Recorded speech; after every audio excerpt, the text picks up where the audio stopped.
इस दुल्हन का चेहरा देखकर लड़के के साथ घर वालों के भी होश उड़ जाते हैं, क्योंकि ये लड़की उसकी पत्नी नहीं बल्कि कोई और थी। दीपक उससे पूछता है कि तुम कौन हो और यहाँ कैसे आई, तो लड़की बताती है कि ट्रेन से उतरकर वह गलती से उसके साथ आ गई। दरअसल दीपक जब अपनी पत्नी को घर लेकर आ रहा था तो उसी ट्रेन में दो और दुल्हन अपना घूंघट नीचे किए बैठी थी। दिन भर की थकान से सब लोग गहरी नींद में सो जाते हैं। स्टेशन आने पर दीपक अपनी पत्नी को लेकर जल्दी से ट्रेन से उतरता है। उसे नहीं पता था कि जिसे वह साथ ला रहा है वो उसकी नहीं किसी और की पत्नी है, पर यह लड़की जानती थी कि वो उसका पति नहीं है, फिर भी वह उसके साथ चली जाती है। उधर फूल दीपक को किसी दूसरे स्टेशन पर इधर उधर ढूंढ रही थी, लेकिन वो उसे कहीं दिखाई नहीं देता। एक अकेली को देखकर वह लड़का जिसकी पत्नी दीपक के साथ चली आई थी उसका फायदा उठाने की कोशिश करता है, लेकिन फूल समझ जाती है और मना करके वहां से चली जाती है। उधर दीपक मूर्ति स्टेशन पर अपनी पत्नी को ढूंढने जाता है, जबकि वह तो किसी दूसरे स्टेशन पर थी। पूरी रात स्टेशन के टॉयलेट में बिताने के बाद फूल बाहर आती है तो एक लड़का मदद के लिए उसे स्टेशन मास्टर के पास ले जाता है, लेकिन उसे तो अपनी ससुराल के बारे में कुछ पता ही नहीं था। अपनी गुम हुई पत्नी की रिपोर्ट लिखाने दीपक थाने में इंस्पेक्टर के पास जाकर अपनी सारी कहानी बताता है। इंस्पेक्टर दीपक की पत्नी का फोटो मांगता है। फोटो देखकर इंस्पेक्टर के मुंह से वाह निकल जाता है, क्योंकि इकलौते फोटो में भी उसका चेहरा घूंघट के नीचे छिपा था। फूल को ढूंढने की बात कहकर इंस्पेक्टर उन सबको घर भेज देता है। दीपक घर आकर देखता है कि जिस पुष्पा को वह अपने साथ लाया था वह तो घर से भाग चुकी है। इतना सुनकर दीपक का दिमाग चकरा जाता है, क्योंकि 2 दिन में वह 2 लड़कियों को खो चुका था। उधर फूल स्टेशन पर टी स्टॉल चलाने वाली एक महिला के पास थी, लेकिन समस्या यह थी कि उसे अपनी ससुराल के बारे में कुछ पता ही नहीं था और बिना पति के उसे अपने मायके जाना नहीं था। उधर पुष्पा घर वापस आ जाती है। वह उनसे मंदिर जाने की बात बताती है, लेकिन अंदर जाकर वह बैग से दीपक का राशन कार्ड निकालकर अलमारी में रखने लगती है। ऐसा लग रहा था जैसे वह उनसे कुछ छुपा रही हो, और वैसे भी उसने दीपक के घर वालों को अपना नाम गलत बताया था, क्योंकि उसके हाथ पर पहले से जया लिखा हुआ था। अगले दिन दीपक उसे अपने साथ पुलिस स्टेशन लेकर जाता है। वहाँ पुष्पा इंस्पेक्टर के सामने झूठ बोल देती है कि उसे अपने ससुराल के बारे में कुछ नहीं पता। फिर इंस्पेक्टर जब उसके हाथ पर लिखा उसका नाम देखना चाहता है तो उसने उसे भी बदलकर श्रेया कर दिया था।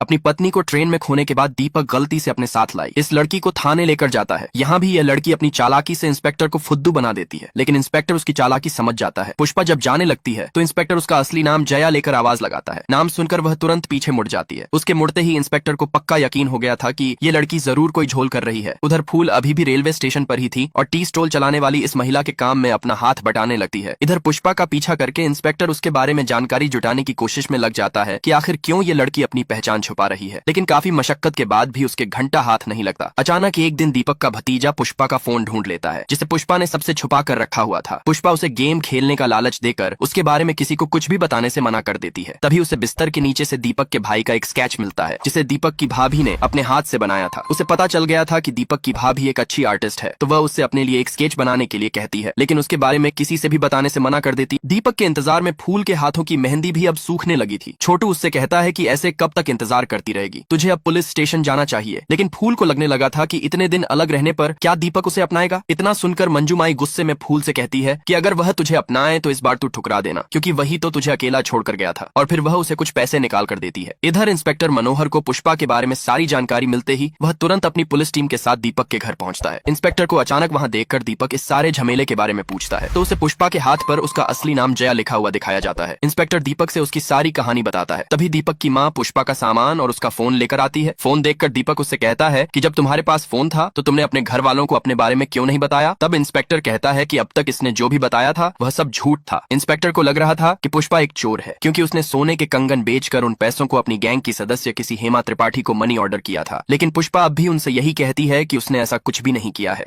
दीपक को जब पता चलता है कि पुष्पा अब तक एक मनगढ़ंत कहानी बताकर उनके साथ रह रही थी तो वह भी इमोशनल हो जाता है, क्योंकि फूल के गुम होने पर वह खुद को ही दोषी मान रहा था। उसे पुष्पा पर गुस्सा भी आ रहा था, क्योंकि यह सब उसी की वजह से हुआ था। पुष्पा दीपक से अपनी सच्चाई बताने की कोशिश करती है, लेकिन कोई उसकी एक नहीं सुनता और फिर इंस्पेक्टर उसे थाने ले जाता है। कुछ देर बाद दीपक का फ्रेंड आकर बताता है कि पुष्पा ने कुछ नहीं किया, बल्कि वह तो खुद फूल को ढूंढने का प्रयास कर रही थी। और वह दीपक को एक पोस्टर दिखाता है जिस पर फूल का फोटो और दीपक का एड्रेस लिखा हुआ था। दीपक फूल के फोटो के बारे में पूछता है तो उसकी भाभी कहती है कि इसे तो एक बार पुष्पा ने मुझसे बनवाया था। दरअसल पुष्पा ने इस पोस्टर को दीपक के इस फ्रेंड से तैयार कराने के बाद उसे हर जगह लगाने के लिए कहा था। इधर रेलवे स्टेशन पर एक आदमी वैसा ही एक पोस्टर मंजू माई के पास लेकर आता है। उस पर अपना फोटो और एड्रेस देखकर फूल खुशी से पागल हो जाती, क्योंकि अब तक उसे अपने ससुराल गांव का नाम ही याद नहीं था। सब लोग स्टेशन मास्टर के पास जाकर उस नंबर पर फोन कराते हैं, लेकिन उधर से कोई रिस्पॉन्स नहीं मिलता। स्टेशन मास्टर बताता है कि प्लेटफॉर्म पर खड़ी ट्रेन थोड़ी देर में मूर्ति स्टेशन के लिए जाने वाली है, जहाँ से फूल अपनी ससुराल पहुंच सकेगी। सब लोग नम आंखों से फूल को विदा करते हैं। अब आगे क्या होगा जानने के लिए कमेंट में नेक्स्ट पार्ट लिखना ना भूलें। अचानक इस आदमी को तालाब में सोना मिलता है और उसके कुत्ते को भी उससे भी बड़ा सोने का टुकड़ा मिल जाता है। इसी खुशी में दोनों मजे करने लगते हैं। तभी उन्हें जंगल में से कुछ सफेद दौड़ते हुए दिखाई देता है। पीछा करने पर उस कुत्ते को एक सफेद भेड़िया मिलती है। वो डॉग उस पर लाइन मारता है, लेकिन वो उसे इग्नोर करके वहाँ से भाग जाती है। अगले दिन वो डॉग भेड़ियों के झुंड को देखता है, लेकिन वो भेड़िया उसे देख लेती है और गुस्सा हो जाती है। तभी उन भेड़ियों का सरदार फिसल कर नदी में गिर जाता है। ये देखते ही वो कुत्ता किसी तरह उसकी मदद करके उसे बचा लेता है, जिससे वो कुत्ता उन भेड़ियों का विश्वास जीत लेता है और वो भेड़िया उससे इम्प्रेस हो जाती है। पर एक दिन उस कुत्ते का मालिक ये देख लेता है कि वो उन भेड़ियों के साथ कितना खुश है और उसे समझ आ जाता है ये इसके लिए एकदम सही जगह है, इसलिए वो उसे उन भेड़ियों के साथ छोड़कर चला जाता है। और फिर वो कुत्ता उन भेड़ियों का लीडर बन जाता है और उन सभी को हर एक मुसीबत से बचाता है और उस कुत्ते और सफेद भेड़िया की जोड़ी से एक बिल्कुल नई प्रजाति जन्म लेती है। पत्नी की जब आँख खुलती है तो उसके पूरे चेहरे पर चोट के निशान थे। पत्नी पति को छोड़कर बिस्तर से उठ जाती है और घर का सारा काम करना शुरू कर देती है। सुधा ने ये कभी नहीं सोचा था कि उसकी शादीशुदा जिंदगी इस तरह से बर्बाद हो जाएगी। अभी कुछ दिनों पहले की बात है जब पिता आलोक की फोटो लेकर आए थे। सुधा पहली नजर में आलोक को पसंद कर लेती है। बहुत जल्द आलोक की फैमिली सुधा को देखने के लिए उसके घर पहुंच जाती है। दोनों ही एक दूसरे को पसंद कर लेते हैं और फोन पर बातचीत करना शुरू कर देते हैं। धीरे धीरे दोनों को ही एक दूसरे से प्रेम हो जाता है। ढोंगी पंडित के बताए गए मुहूर्त पर दोनों की शादी हो जाती है। शादी की पहली रात भी आलोक के अंदर कोई भी चेंजेस देखने को नहीं मिलता। सब कुछ बहुत ही अच्छा चल रहा था, मगर अब जो होने वाला था उसके बारे में सुधा ने सपने में भी नहीं सोचा था। धीरे धीरे इनके रिश्ते के बीच खटास आने लगती है और ये सब तब शुरू होता है जब दरवाजे पे एक दिन एक अनजान आदमी आता है जो खुद को आलोक का फ्रेंड बताता है। सुधा बिना सोचे आदमी को घर के अंदर आने देती है। पत्नी जब घर में पानी लेने जाती है तो आदमी दीवारों पे लगी आलोक और सुधा की फोटो को बहुत ही अजीब तरीके से देखने लगता है। आदमी बताता है कि मैं एक गे हूँ और आपका पति बाइसेक्सुअल है जो हाथ धोकर मेरे बॉयफ्रेंड प्रेम के पीछे पड़ा है। उसे कहो कि मेरे बॉयफ्रेंड से दूर रहे। आदमी की बातें पत्नी के सिर के ऊपर से निकल जाती हैं। आदमी पत्नी पर चिल्लाकर चला जाता है।